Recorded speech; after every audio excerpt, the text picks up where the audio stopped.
Hello, how are you? This is Les Brown, Mrs. Baby Brown's baby boy. I want you to like this page and I want you to share it and let everybody know that I'm about to share something with you. One of the things that I love about this technology, it allows you to reach out to people every day if one so desires. And I've been thinking about some things that really have been on my mind and heart that I'd like to share with you. And one of the reasons that I want to do that, I was speaking the other day and I said to some friends, live life like you're going to die. Why, Les? Because one day you are. And so not going through it in a mindset of gloom and doom, but in a mindset that I want to get some things done while I'm here, and I want to take anything with me to my grave.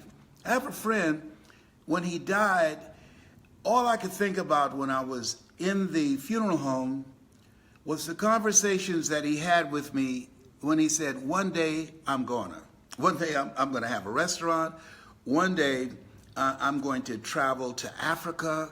One day I'm going to go to Dubai. He was telling me all of these things about one day I'm gonna. And I'm gonna didn't come. He didn't expect to be involved in a car accident that he did not survive.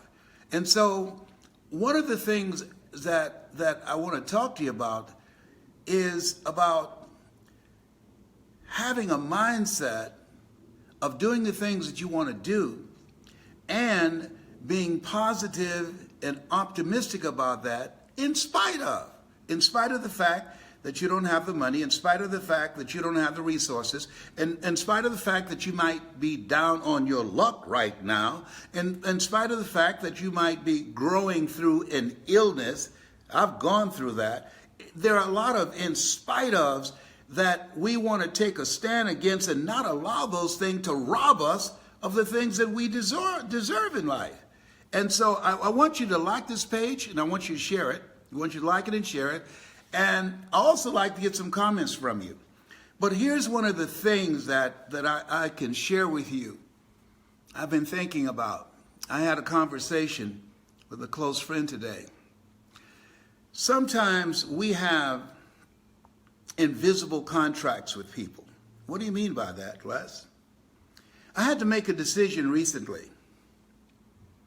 And Maya Angelou said, if it looks like a duck, if it walks like a duck, it quacks like a duck, it's a duck. And sometimes we have to look at our relationships and ask the question, what is this relationship doing to me? I believe that there are two types of relationships. There are nourishing relationships. Those are relationships that you grow from. Those are relationships that hold you accountable. Those are the relationships that bring the best out of you. I'm in a relationship right now with a gentleman by the name of Peter Anthony. I understand the term iron sharpening iron because in this short time that we've been together, he's had such an impact on my life, mentally and emotionally and spiritually, but also on my mind. I'm finishing my book and I realize how much we have in common. There's something I want you to think about. I want you to write this down.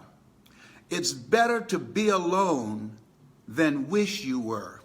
Frankie Crocker out of New York, he was a famous disc jockey there. He used to say that. It's better to be alone than to wish you were. It's better to be alone than to be with someone who does not bring the best out of you, someone that you're dying together, as opposed to living together, someone that compromises your mindset. Studies indicate, a 26-year study that was mandated by an organization to find out why is it that people are obese. And they discovered some things, not just because of what they were eating, but because of what was eating them, but also, even more importantly, their relationships. That if you weren't obese and you're around people that they are obese, you take on their habits and behaviors and you start gaining weight, even if they're in another state. Your chances of becoming obese by being in relationship with that person, communicating with that person, is still over 61%. That's mind-blowing. Here's a correlation. It also applies to your income, because people who earn $20,000 or $40,000 a month don't hang out with people who earn $15,000 or $20,000 a month. So you have to look at, if you're serious about transforming your life and making it in spite of, part of what you're going to have to do when you look at where you are and ask yourself the question, is this me? And if it's not, one of the first things you have to do, one, change your mindset. The second thing is you've got to upgrade your relationships. I remember my mother used to say, Leslie, yes ma'am, mama, boy, if you run around with 9 broke people, you'll be number 10. Got all the broke people out of my life. I'm telling you why, because birds of a feather flock together. Birds of a feather flock together. And so I've gotten more done. I changed my relationship with 2 of my children. I've got more done and more accomplished and earned more in the last 7 days and positioned my life and my business and the business I'm going to pass on to them. I'm a greater asset to them now than I was in partnership with them. Why? Because there's certain energy don't work, even if they were products of you. You got to be in the right energy. Where are you?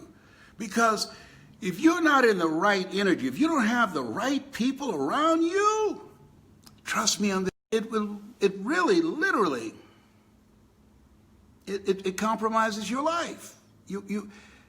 Larry Littles, I went to school with Larry Littles. He graduated from Booker T. Washington High School in 1963. He was drafted by the San Diego Chargers. He went to Bethune-Cookman College and drafted by the San Diego Chargers. He was unproductive there to the extent they traded him for $1. Larry went from San Diego to Miami and played for the Miami Dolphins.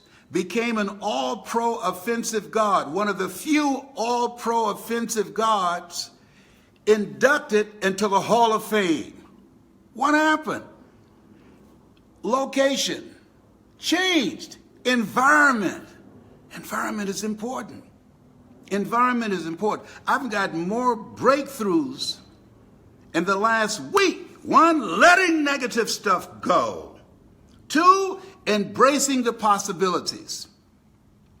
And deciding I'm going to create a new chapter for my life. Deciding I'm on my 74th year on the planet, and listen to me. I know a thing or two because I've seen a thing or two. If you're going through some stuff right now, listen to me. You've heard it. Trouble does not last always. You've heard it. James Cleveland come forth. Lord, help me to hold out. Please, Sir Jesus, not please, Sir Jesus. Please, Sir Jesus, until my change comes. Let me tell you something of it here. And it's going to come. Don't ask when. It will come when it comes. That's when it comes. And the key is, therefore, take unto you the whole armor of God, that ye may be able to withstand in the evil place. Is keep the faith, baby. Keep the faith. As Adam Clayton Powell would say, keep the faith that this too shall pass. Keep the faith that you are more than a conqueror. Keep the faith that as greater is he that is in you than he that's in the world. Keep the faith that you have the power to snatch victory from the jaws of defeat. Keep the faith. In spite of what is said to you. In spite of. You got a work to do. You deserve to be happy, and I can tell you, when you keep the faith, Joseph Campbell talks about the long, dark journey of the soul, that when you keep the faith, that which you want will come to you and reveal its secrets and will bring people in your life that will bless you, that will bring opportunities to you that eye has not seen, ear has not heard, nor has entered the heart of mankind what God has in store for you. I'm telling you what I know. And I'm so thankful. I was 9 days in University Hospital at Ohio State and didn't even know. My oncologist said, man, when I came to see you, you were messed up. When I came to see you, Serena and Calvin were calling your other children and say, we don't think Dad is going to make it. I said, wow. There are some things that can happen to you that you never see coming. Can you answer a question? Yes, I can answer questions. What's one of some of the questions? Yes. Vincent Hutch Price says, what about children who can't get away from their environment and situation, Les? The question was asked, what about children who can't get away from their situation and their environment because they're children and they can't just leave and provide for themselves? Try and develop a relationship with someone that can be a sanctuary for you, someone that can be an ear for you to communicate with, that you can share with, that can perhaps explore some other options, particularly if the abuse of the environment is so toxic it's over the top and you need to be extracted out of that environment. There's somebody somewhere. You watch them, you observe them, you develop a relationship with them, and ask for help. I believe ask for help, even if you're a child, not because you're weak, but because you want to remain strong. And ask for help and don't stop until you get it. My attorney, Sean Arnold, used to go to school with makeup on her face because her father blackened her eyes. And they called her to the office and she, the last time that he beat her, she called the police. And she asked, what do you do if a child is being abused? And the cop gave her some suggestions and said, you want to give us a person's name? She said, I am the person. And she divorced her parents. She was young, 14 years old. She got out of there, end up in foster care. But guess what? Sean is an attorney today. Sean is my attorney. Sean is a speaker today. Sean is making a difference in other foster kids and adopted kids' lives, and she's their voice, defending them and helping kids get out of abusive situations. Next question, please. Frank Mikacha says, how can I become a best speaker, Les? Frank said, how can I become a best speaker? Well, Frank, number one, I think become clear what it is that you want to speak on, Frank. Two, find someone, Frank, that you admire how they handle their message, how they deliver it, their effectiveness, their impact, and get some coaching. Now, why would I suggest that? Well, I had a friend the other day told me he practices in the mirror all the time. And I said, and you have untrained eyes looking back at you. Serena Williams is the best and most dominant tennis player in the history of tennis. And she has a coach. Tiger Woods has a coach. Muhammad Ali said, I'm the greatest. And he never won a championship without Angelo Dundee. Michael Jordan, he never won a championship without Phil Jackson as a coach.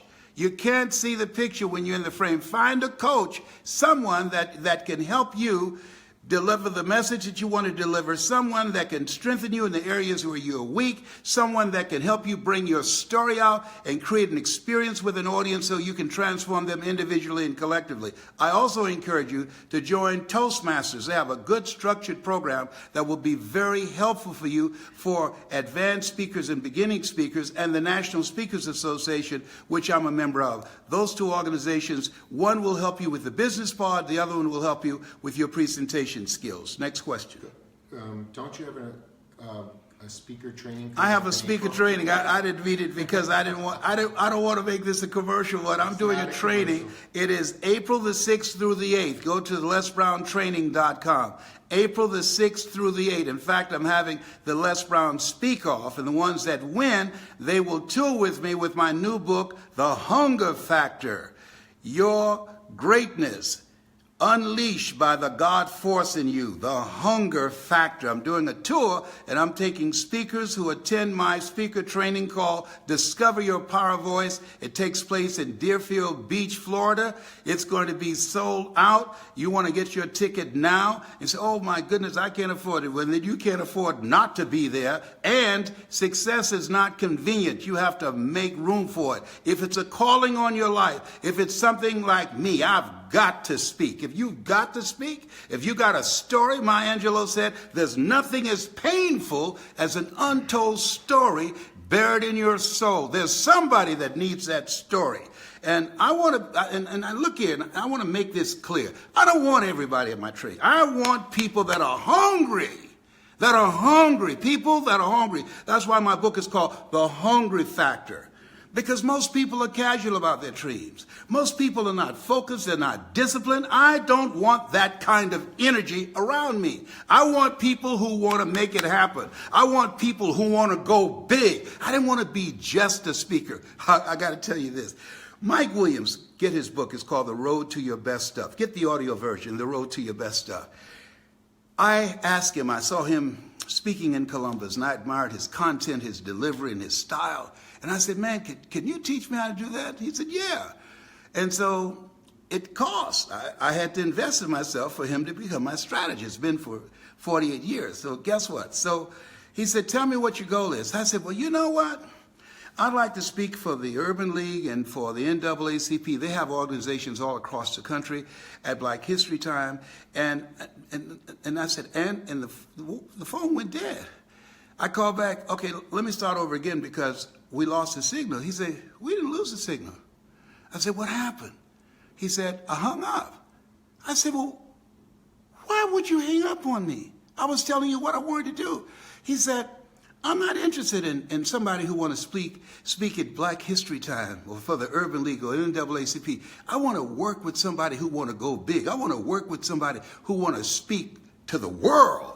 And he hung up again. I called him back and said, that's me. I'm the one. He expanded my vision. Can you feel it, brother? Up in here, whatever. Oh, behave. I'm sorry.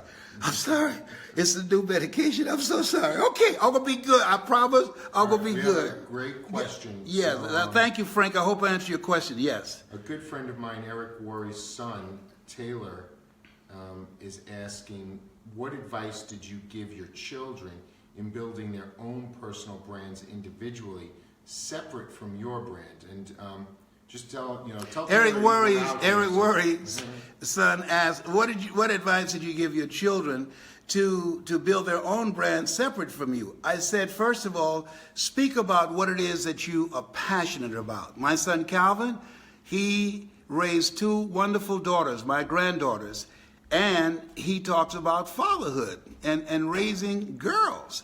My son Patrick, he talks about family. He's the glue of the family. He's the one that keeps the communication together.